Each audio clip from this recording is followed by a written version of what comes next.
परिस्थिती बदलत असते असंही कोकाटेंचे वकील यांनी युक्तिवाद करताना म्हटलं। आणि घराचा ताबा मिळण्यासंदर्भात युक्तिवाद जो केला जातोय तो कोर्टाकडून केला। कोकाटेंच्या शिक्षेला स्थगिती देण्याची मागणी करण्यात आलेली आहे। आपण पाहतोय जो युक्तिवाद केला जातोय कोकाटेंच्या शिक्षेसंदर्भात जोरदार युक्तिवाद सुरू आहे। राहुल गांधींच्या प्रकरणाचा दाखला कोर्टासमोर देण्यात आलेला आहे आणि त्यानंतर आता या प्रकरणात मागणी करण्यात आलेली आहे। कोकाटेंची याचिका दाखल करून घेण्यास कोर्ट सकारात्मक असल्याचं कळतंय। या संदर्भात कोकाटेंच्या शिक्षेवर जो युक्तिवाद सुरू आहे त्याचे महत्त्वाचे मुद्दे आपण पाहतोय। कोकाटेंचा वैद्यकीय अहवाल कोर्टात सादर करण्यात आलेला आहे। या संदर्भातले अपडेट घेऊयात। प्रणाली कापसे आमच्या प्रतिनिधी या संदर्भात अपडेट देतील। प्रणाली, काय अपडेट आहेत? लीलावतीचे प्रसिद्ध हृदयरोग तज्ज्ञ जे आहे जलील परकार यांनी आता त्यांच्या मार्फत दिलेला जो अहवाल आहे, वैद्यकीय अहवाल, तो कोर्टामध्ये सादर करण्यात आलेला आहे। म्हणजे आतापर्यंत माणिकराव कोकाटेंच्या प्रकृतीच्या बद्दल नेमकी परिस्थिती काय आहे हे सांगा असं जे कोर्टानं म्हटलेलं होतं, तर जलील परकार यांनी तयार केलेला अहवाल जो आहे तो आता कोर्टामध्ये दाखल करण्यात आलेला आहे। सगळ्यात महत्त्वाचं म्हणजे की त्यांची याचिका जी आहे की माझी शिक्षा ही रद्द करण्यात यावी, ही त्यांची याचिका कोर्टानं दाखल करून घेण्याची तयारी दर्शवली आहे। मी जसं मगाशी सांगत होते की जेव्हा तुम्हाला वरच्या न्यायालयामध्ये अपील करायचं असतं, याचिका करायची असते, त्यावेळेला कुठले मुद्दे जे आहेत या मुद्द्यांवर चर्चा झाली नाही किंवा हे असे मुद्दे ज्यावर मला न्याय मिळू शकतो परंतु याचा उल्लेख या पूर्वी झालेला नाही असे मुद्दे तुम्हाला कोर्टाला दाखवावे लागतात। तसाच मुद्दा कोर्टाच्या वतीनं कोर्टामध्ये दाखल करण्यात आलेला आहे आणि तो मुद्दा हा आहे की म्हाडाचं लॉटरी लागली आणि प्रत्यक्ष घर मिळालं या दरम्यानच्या कालावधीमध्ये जर उत्पन्न वाढलेलं असेल आणि उत्पन्नामध्ये फरक झालेला असेल तर ते न दाखवणं किंवा ती माहिती चुकणं म्हणजे शासनाची जाणीवपूर्वक फसवणूक करणं असं होत नाही। हा एक महत्त्वाचा मुद्दा जो आहे तो त्यांनी आत्ता या ठिकाणी मांडला।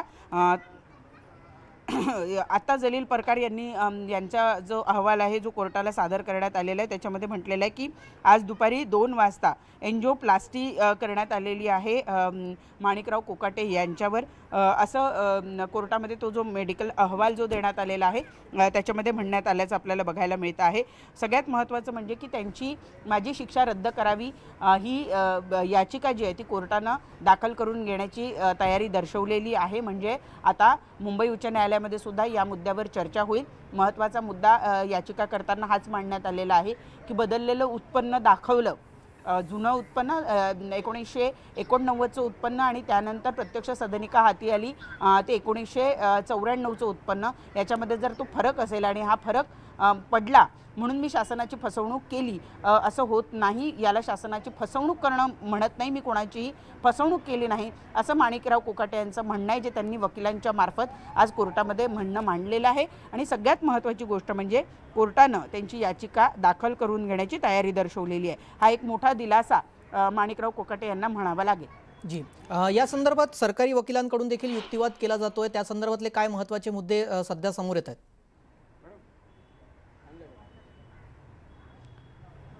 सरकारी वकिलांच्या वतीनं खरं तर आत्तापर्यंत फारसे काही मुद्दे मांडण्यात आलेले नाही आहे, कारण अपील हे माणिकराव कोकाटे यांनी केलेलं आहे। कुठले मुद्दे सुटलेले आहेत, कारण यांचं सरकारी वकिलांचं काम हेच आहे की जी शिक्षा सुनावण्यात आलेली आहे ती कशा पद्धतीनं योग्य आहे हे सांगणं। सरकारी वकिलांचा हाच दावा आहे की या संपूर्ण प्रकरणामध्ये, कारण उत्पन्न हे 5 वर्षाच्या कालावधीमध्ये प्रचंड तफावत दिसून येते आहे, वाढलेला म्हणजे खरं तर त्यांचं म्हणणंच हे आहे की माणिकराव कोकाटे यांनी खोटं उत्पन्न दाखवून उत्पन्नाचे खोटे दाखले तयार करून या सदनिका मिळवलेल्या आहेत आणि सदनिकासुद्धा म्हणजे ते आणि त्यांचे बंधू माणिकराव कोकाटे आणि त्यांचे बंधू या दोघांनीही उत्पन्नाचे खोटे दाखले दाखवून या सगळ्या सदनिका लाटल्या आहे असं त्यांचं म्हणणं आहे। कारण म्हाडाच्या नियमामध्ये आणखी एक महत्त्वाची गोष्ट अशी आहे की जर तुमचं उत्पन्न ज्या गटामध्ये बसतं त्याच गटांमध्ये तुम्हाला ती घरं घ्यावी लागतात आणि तेही एकच घर, आत्ताचा नियम जो आहे ते एकच घर घेऊ शकतो कुठल्याही सरकारी योजनेअंतर्गत। माणिकराव कोकाटे यांनी आणि त्यांच्या बंधूंनी 4 सदनिका लाटल्याचं हे संपूर्ण प्रकरण आहे। त्यातही त्यांनी उत्पन्नाचे खोटे दाखले दाखवले असं म्हणणं आहे। हे दाखले त्यांनी फॉर्जरी करून म्हणजे फसवणूक करून तयार केलेले हे दाखले होते आणि त्यामुळे शासनाची फसवणूक झाली असं सरकारी वकिलांचं म्हणणं आहे। त्याच आधारावर आणि हे प्रूफ झाल्यामुळे त्याच आधारावर त्यांना खालच्या 2 न्यायालयानं न्यायदंडाधिकाऱ्यांनी त्यांना शिक्षा सुनावली, जिल्हा सत्र न्यायालयाने ती शिक्षा त्यांची कायम ठेवली। ही शिक्षा अयोग्य आहे किंवा आपलं म्हणणं व्यवस्थित पद्धतीनं ऐकून घेतलं गेलं नाही, हे मुद्दे यापूर्वी ऐकले गेले नाही असं सांगून मुंबई उच्च न्यायालयामध्ये माणिकराव कोकाटे यांच्या वकिलांच्या मार्फत त्यांनी याचिका दाखल केलेली होती। आता कोर्टानं ती याचिका दाखल करून घेतलेली आहे किंवा त्यावर निवाडा देण्यासाठी त्यांनी तयारी दर्शवलेली आहे। मी कुठल्याही पद्धतीची फसवणूक केलं नाही असं माणिकराव कोकाटे यांचं म्हणणं आहे। आणि दरम्यानच्या काळात आज दुपारी माणिकराव कोकाटे यांच्यावर एंजिओप्लास्टी करण्यात आली असा अहवाल लीलावती रुग्णालयाचे प्रसिद्ध डॉक्टर जलील परकार यांनी अहवाल दिलेला आहे। त्या अहवालात म्हटल्याचं आपल्याला दिसतंय। जी वैद्यकीय अहवाल सादर करण्यात आलेला आहे आणि त्यानुसार त्यांना दिलासा देण्यात यावा अशी मागणी केली जाते। राहुल गांधी यांच्या प्रकरणाचा देखील दाखला देण्यात आलेला आहे कोर्टामध्ये, त्यातून त्यांना काही मदत होऊ शकते का, त्याबाबत काय अधिक माहिती आहे? राहुल गांधींच्या बाबतीमध्ये आपल्याला माहिती आहे की त्यांना ज्या प्रकरणामध्ये जेव्हा शिक्षा सुनावली गेलेली होती त्यानंतर त्यांना न्यायालयानं शिक्षा सुनावली असं सांगून त्यांची खासदारकी रद्द करण्यात आलेली होती आणि त्यामुळं या ठिकाणी आत्ता आपण पाहतो आहोत की त्याचा उल्लेखसुद्धा सरकारी वकिलांनी या ठिकाणी केलेला आहे। तो उल्लेख करत की कशी यापूर्वी आमदारकी आणि खासदारकी, कारण माणिकराव कोकाटे यांचं मंत्रिपद जरी गेलेलं असलं तरी त्यांची आमदारकी अजून रद्द करण्यात आलेली नाही आहे। त्यामुळे त्यांची आमदारकी रद्द करावी ही सुद्धा एक प्रचंड मागणी जी आहे ती विरोधकांच्या मार्फत किंवा सामाजिक कार्यकर्त्यांच्या मार्फत किंवा या प्रकरणामध्ये पीडित असलेल्या लोकांच्या मार्फत केली जात असल्याचं आपल्याला दिसून येत आहे। त्यामुळे केवळ मंत्रिपद घेऊन उपयोग होणार नाही तर 2 वर्षापेक्षा अधिकची जर शिक्षा ठोठावली असेल तर तशा व्यक्तीची जी आमदारकी आहे किंवा खासदारकी आहे ती सुद्धा रद्द होते। त्यामुळे माणिकराव कोकाटे यांची आमदारकी सुद्धा रद्द केली जावी अशी एक मागणी या ठिकाणी होताना आपल्याला बघायला मिळते आहे। आणि त्याच अनुषंगानं राहुल गांधी यांच्या प्रकरणाचा उल्लेख या ठिकाणी कोर्टामध्ये झालेला आपल्याला बघायला मिळतो आहे। आणि अंतरिम दिलासा देण्याच्या दृष्टीनं कोर्टामध्ये हा युक्तिवाद सुरू होता। याचिका दाखल करून घेण्यात कोर्टानं तयारी दर्शवली। ही अत्यंत महत्त्वाची बाब माणिकराव कोकाटे यांच्या दृष्टीनं या ठिकाणी म्हणावी लागेल।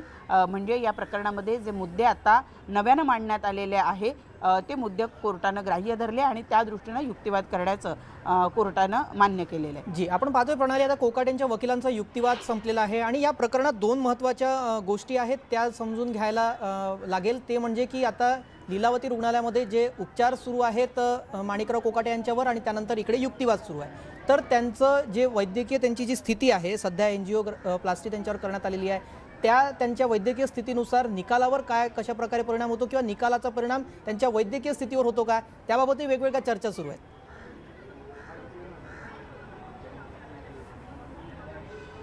अगदी खरं आहे। एक नवीन अजून अपडेट येते आहे ती म्हणजे माणिकराव कोकाटे आणि त्यांच्या भावानं एकच रेशन कार्ड असताना वेगवेगळ्या म्हणजे एकाच रेशन कार्डवर 2 वेगवेगळी घरं लाटली असं म्हटलेलं आहे। परंतु मी जसं म्हणाले की एक संयुक्त जरी कुटुंब असेल तरी त्यामध्ये जेव्हा 2 मुलं ही तरुण होतात आणि त्यानंतर ते विवाहित होतात तेव्हा ते 2 वेगवेगळी रेशन कार्ड तयार करू शकतात किंवा पत्नींची नावं त्यामध्ये नमूद केल्यानंतर ते 2 वेगवेगळे, कारण विभक्त कुटुंब पद्धत मानली जाते आणि त्यानुसार त्या 2 भावांना स्वतंत्र घर घेण्याचा अधिकार आहे।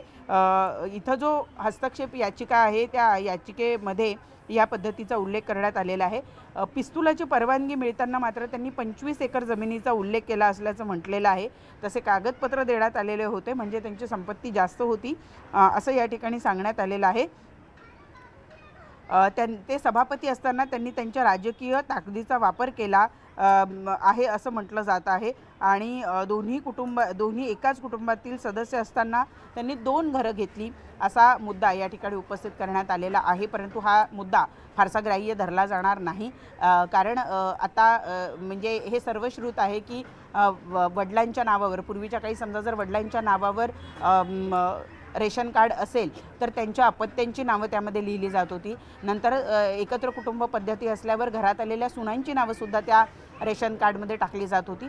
परंतु आता विभक्त कुटुंब असू शकतात त्यामुळे जर घर वडिलांच्या नावावर असेल तर उर्वरित 2 मुलं ही त्यांच्या स्वतंत्र नावावर वेगवेगळी घरं घेऊ शकतात। त्यामुळे हा जो दावा या ठिकाणी केला गेला आहे हस्तक्षेप याचिकेमध्ये हा फारच कमकुवत असल्याचं दिसून येत आहे आणि त्यामुळेच कदाचित कोर्टानं या याचिकेवर सुनावणी सुरू ठेवण्याचं किंवा ही याचिका दाखल करून घेण्याचं ठरवलं असल्याचं आपल्याला या ठिकाणी म्हणता येईल. जी, आपण पाहतोय त्यात तुम्ही महत्त्वाचे 2 उल्लेख केले, ते म्हणजे की त्यावेळेला जी संपत्ती होती, ज्यावेळेला त्यांनी अर्ज केला होता, त्यानंतर प्रत्यक्ष ज्यावेळेला सदनिका मिळाल्या त्यावेळेचं जे उत्पन्न होतं त्यातली जी काही फरक आहे त्या संदर्भातले पुरावे सादर केले जात आहेत आणि त्याबाबतचाच युक्तिवाद कोकाट यांच्या वकिलांकडून केला जात आहे. मात्र ते सिद्ध करण्यासाठी कितपत मोठं आव्हान असणार आहे कोकाट यांच्या वकिलांपुढे?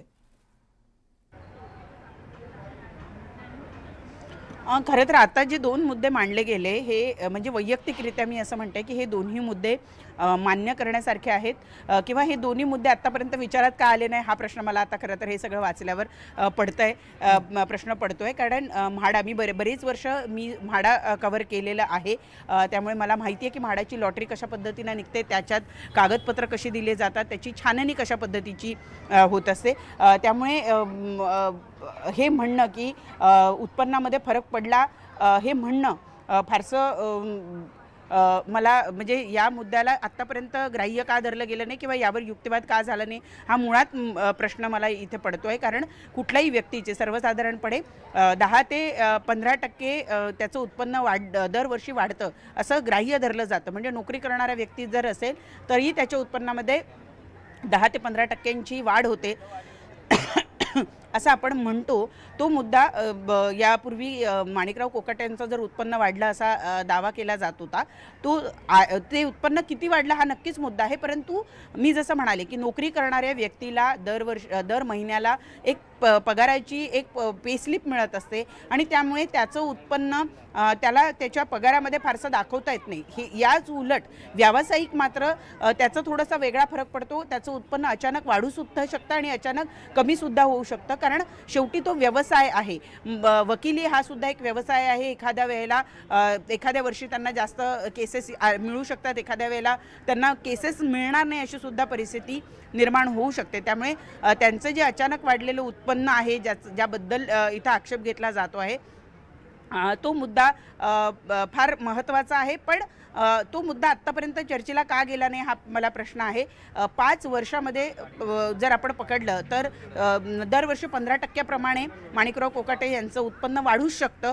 तो मुद्दा का ग्राह्य धरला गेला नाही, त्यांचं उत्पन्न किती पटीत वाढलं हा सुद्धा मुद्दा या ठिकाणी महत्त्वाचा आहे. आणि आता जी हस्तक्षेप याचिकेमधला जो मुद्दा आहे जो सरकारी वकिलांच्या मार्फत कदाचित मांडला गेलेला आपल्याला बघायला मिळतो की एकाच राशन कार्डवर 2 भावांनी वेगवेगळी घरं घेतली.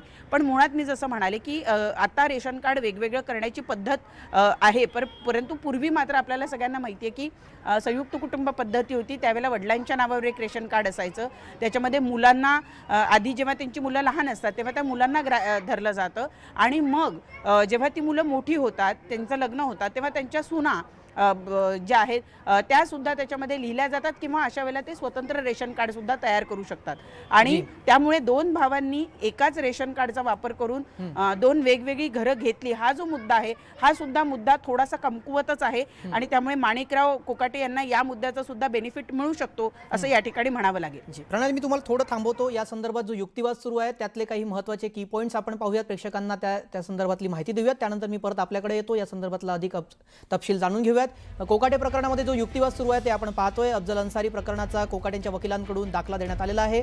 कोकाटेंच्या शिक्षेवर जो युक्तिवाद सुरू आहे त्या युक्तिवाद संदर्भातले काही महत्त्वाचे मुद्दे आपण पाहतोय. कोकाटेंनी गरिबांची घरं लाटली असा हस्तक्षेप याचिकाकर्ता यांनी तिथे आक्षेप घेतलेला आहे आणि त्यांनी युक्तिवाद केलेला आहे. त्यानंतर एक रेशन कार्ड असताना 2 घरं लाटली असा हस्तक्षेप याचिकाकर्त्यांनी इथे युक्तिवाद केला. पिस्तूल परवानगीच्या अर्जामध्ये 25 एकर जमिनीचा उल्लेख करण्यात आला आहे. कोकाटे प्रकरणातला जो युक्तिवाद सुरू आहे त्यातले महत्त्वाचे मुद्दे आपण पाहतोय. त्यावेळी कोकाटे हे सभापती होते अशी देखील माहिती हस्तक्षेप याचिकाकर्त्याने दिली आहे. अफजल अन्सारी प्रकरणाचा कोकाटेंच्या वकिलांकडून दाखला देण्यात आलेला आहे आणि या प्रकरणातला जो युक्तिवाद सुरू आहे त्यातले हे महत्त्वाचे मुद्दे आपण पाहतोय. कोकाटेंच्या शिक्षेवर इथे जोरदार युक्तिवाद सुरू आहे आणि त्याच प्रकरणातले हे महत्त्वाचे काही मुद्दे. सोमवार किंवा मंगळवारपर्यंत दिलासा द्या असं कोकाटेंच्या वकिलांनी मागणी केलेली आहे. सोमवार किंवा मंगळवारपर्यंतचा दिलासा कोकाटेंना हवा आहे आणि त्यासाठी त्यांच्या वकिलांनी मागणी केली आहे. वारंवार सांगूनही कोकाटे हजर झाले नाहीत असं सरकारी वकिलांचं म्हणणं आहे. त्यांच्याकडून हा युक्तिवाद करण्यात आला. उत्पन्न वाढल्यानंतर सदनिका परत करण्याचा निर्णय घेण्यात आलेला नाही असं कदम यांनी म्हटलं. त्यानंतर पात्र असल्यामुळे घर मिळालं होतं असंही कोकाटेंच्या वकिलांनी म्हटलं. त्यावेळेला ते पात्र होते. 1994 मध्ये कोकाटेंना माडा